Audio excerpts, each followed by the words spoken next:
اکثریت مسلمانوں کی مومن نہیں ہے، مسلم ہے۔ اکثریت مسلمانوں کی اگر مومن ہوتی تو مسلمان دنیا میں ذلیل و خوار نہیں ہو سکتا تھا۔ وَلَا تَهِنُوا وَلَا تَحْزَنُوا وَأَنْتُمُ الْأَعْلَوْنَ إِن كُنتُم مُؤْمِنِينَ۔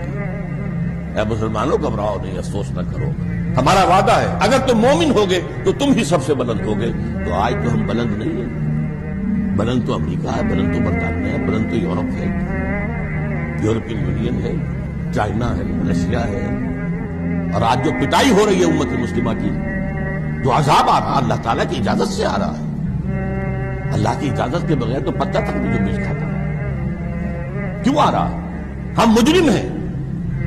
ہم نے آزاد ہونے کے بعد آج تک کسی مسلمان ملک میں اسلامی نظام قائم نہیں کیا، دین کو قائم نہیں کیا۔ جو آزاد ہوا اس نے یا قبلہ بنا لیا واشنگٹن کو یا بنا لیا ماسکو کو، اسلام نہیں۔